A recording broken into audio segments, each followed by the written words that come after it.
At dawn, when the world is still deciding whether to wake or dream, a herd of elephants moves across the plain, not in haste, not in fear, just present.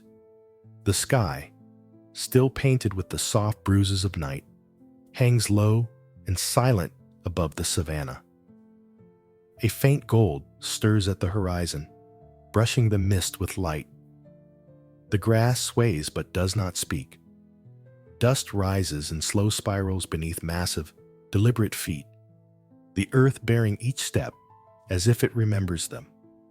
No noise, no spectacle, only rhythm.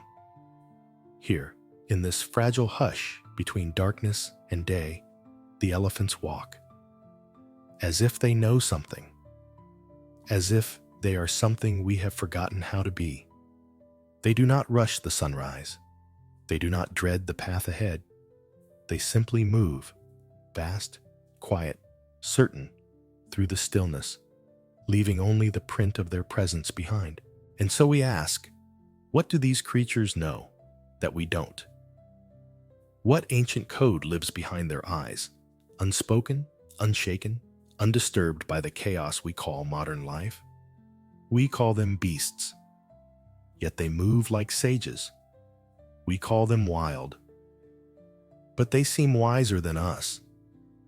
Perhaps there is a kind of strength we've misunderstood all our lives, a strength that does not roar or conquer, a strength that does not perform, but instead waits, listens, endures.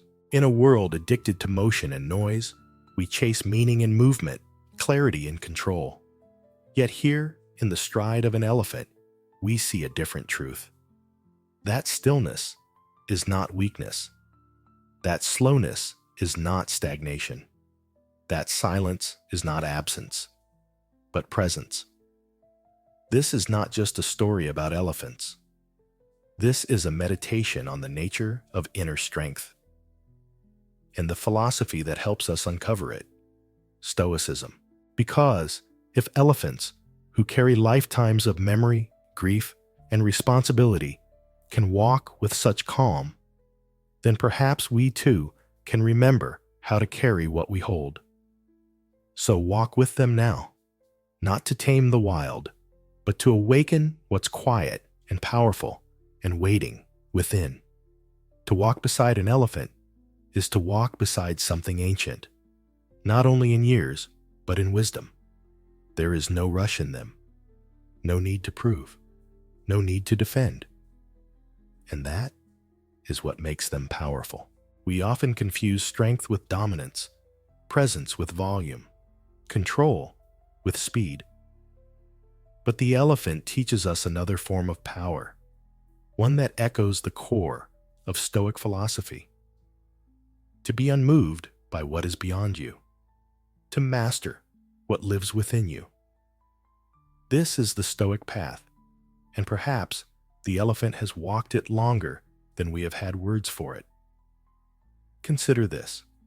The elephant is born into a world of predators, storms, and droughts. She learns early that pain is inevitable. That loss will come. That death is not a punishment, but a part of the journey. And yet, she does not harden. She does not panic. She does not flinch at the wind. Like the Stoics, she accepts what is beyond her control: the drought, the death, the disappearing rivers, and focuses only on what she can control: her next step, her next breath, her unwavering presence with the herd. What Epictetus called the dichotomy of control. The elephant lives without needing to name it. Some things are up to us, and some are not. Epictetus, where we obsess, elephants observe. Where we react, they respond. Where we spiral, they stand. Even their anger, when it comes, is not reckless. It is rooted, calculated, rare. They do not live on the edge of panic. They live within the breath between moments. And what a wide, quiet space that breath is. The elephant doesn't try to escape life. She enters it fully, with wide ears, with soft eyes, with a body that remembers every journey, every danger, every joy. And still, she moves forward without losing her center. Isn't that what we're searching for? Not a life without storms, but a life where the storm cannot take us from ourselves?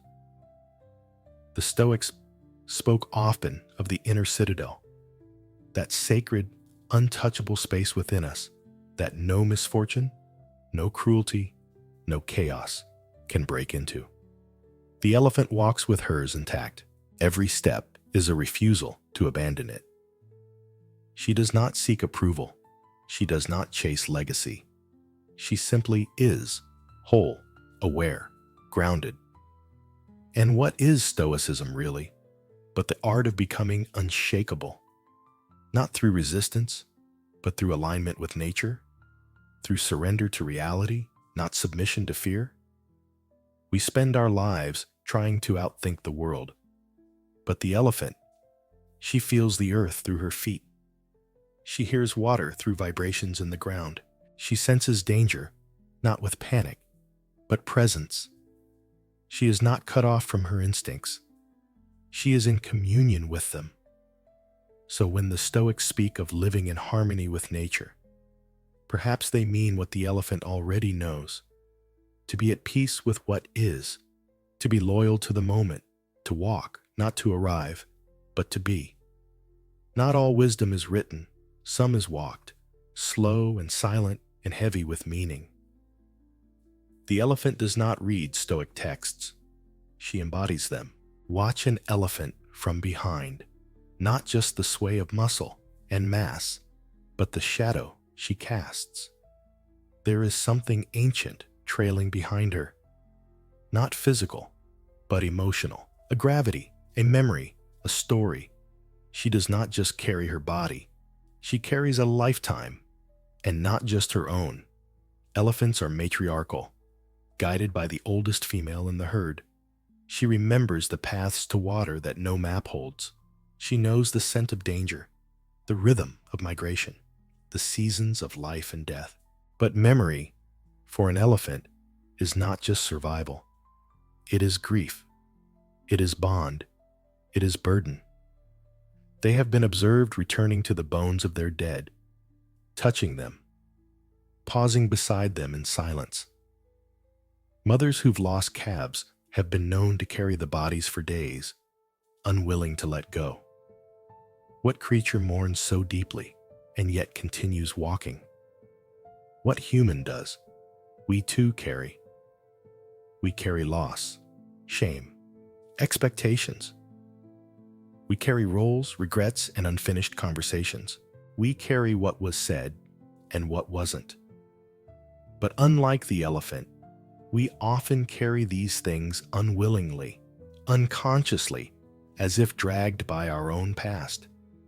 The Stoics remind us, pain is not in the thing itself, but in our judgment of it. What we resist persists. What we accept transforms. Don't hope that events will turn out the way you want. Welcome events in whichever way they happen. Epictetus.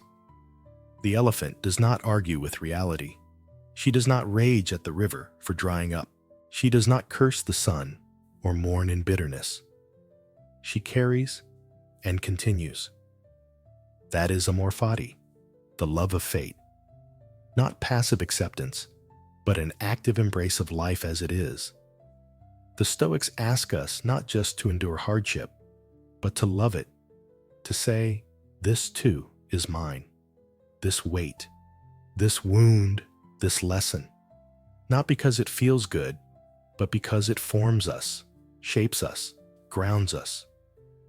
Look at the elephant.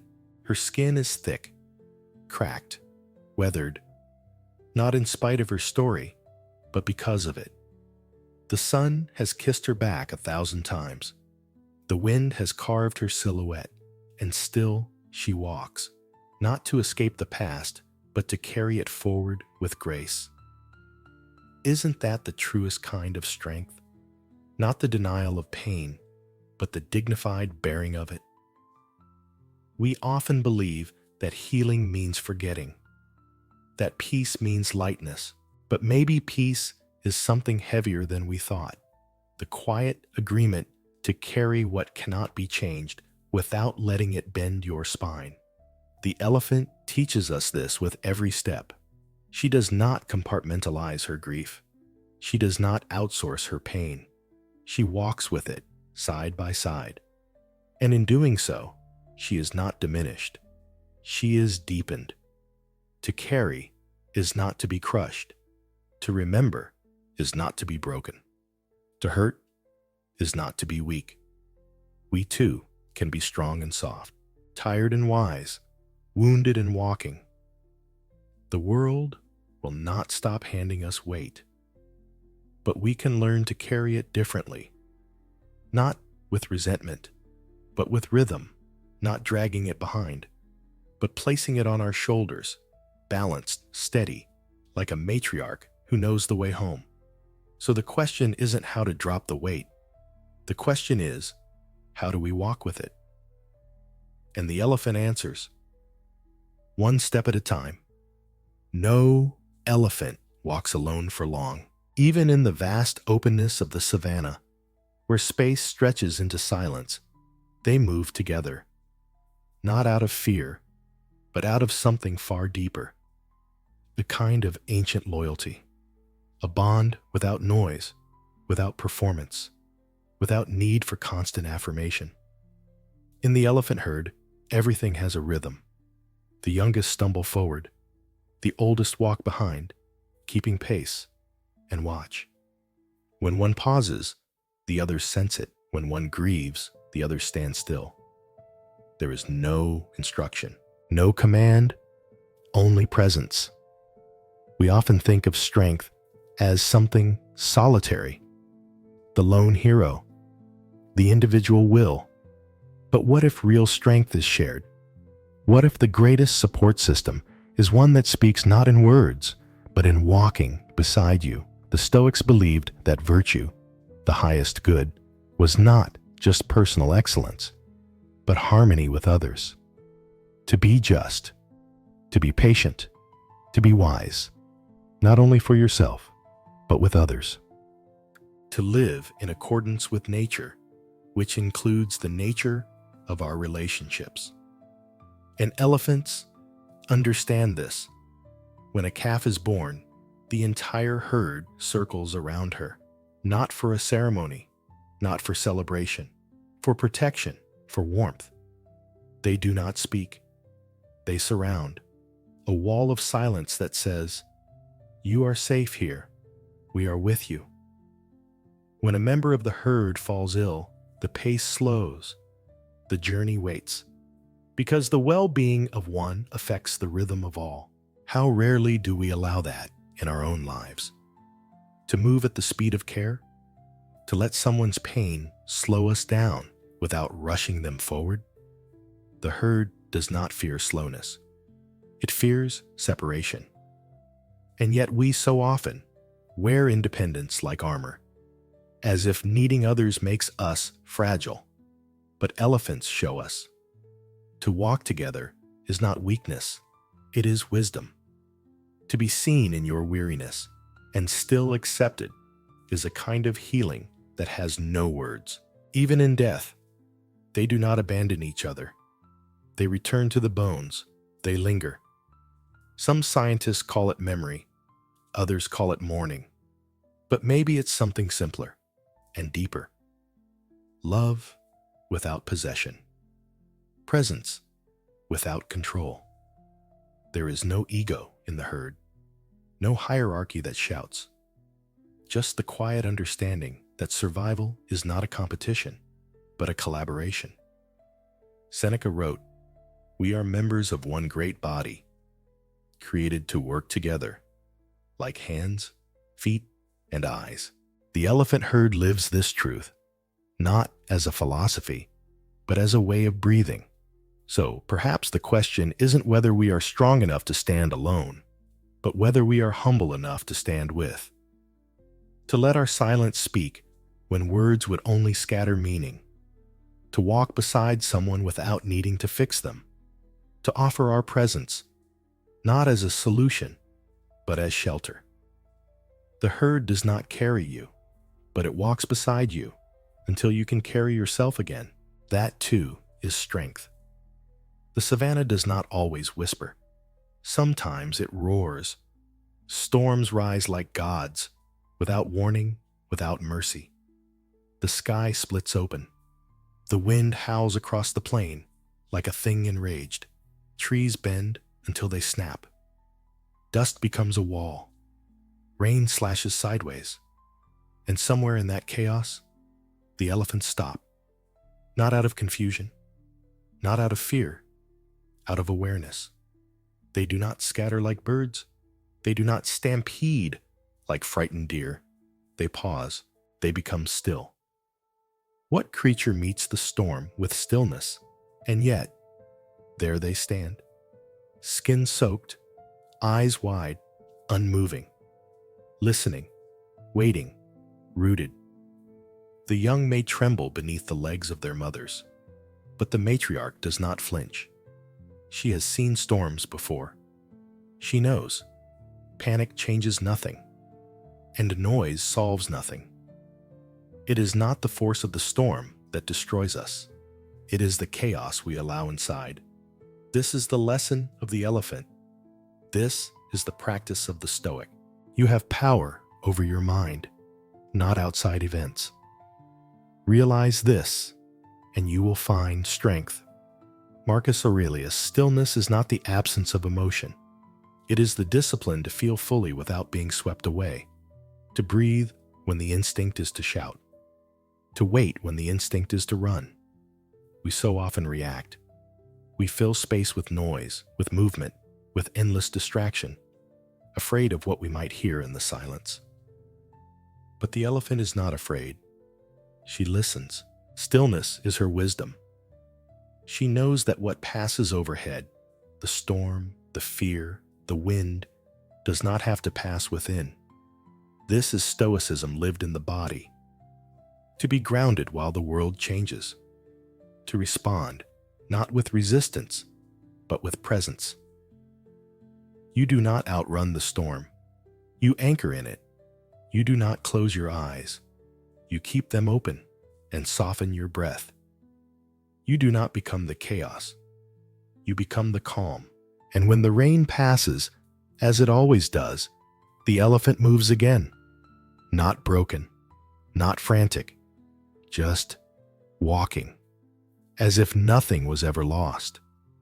The storm never took her away from herself, and that is the real victory. The elephants have passed now. Only their footprints remain, pressed into the dust like soft echoes. You could miss them if you weren't paying attention. But look closely, and you'll see a trail not just of movement, but of meaning, a reminder stamped into the earth. You were here, and you walked with grace. They leave behind no cities, no statues, no monuments carved in their likeness.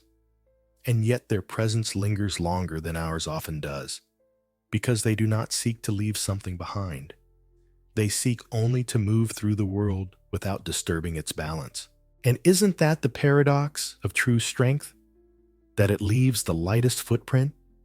We who build and chase and strive, what are we actually trying to leave behind? A name? A legacy? A noise loud enough to outlive our silence? But the elephant teaches us something else. That your life is not measured by what you accumulate, but by how deeply you inhabit each moment. That real strength is not in how much you hold, but in how gently you carry it. The Stoics spoke often of eudaimonia, a kind of flourishing that comes not from wealth or fame, but from living in alignment with virtue, with nature, with who you truly are when everything else falls away. And isn't that what we saw in the elephants? Not perfection, but presence. Not control, but composure. Not fearlessness, but the courage to keep walking. even when afraid. They do not rush. They do not cling. They walk the earth as if they belong to it, and not the other way around. So maybe the question isn't what the elephant leaves behind. Maybe the question is what you will carry forward. Their stillness, their grace, their strength in silence, their wisdom in movement, their deep, wordless knowing that to be alive is enough. And so, before you return to your noise, your plans, your striving, pause. Feel the ground beneath you. Take one breath and walk, like the elephant, not to escape, not to impress, but to remember what it feels like to be whole.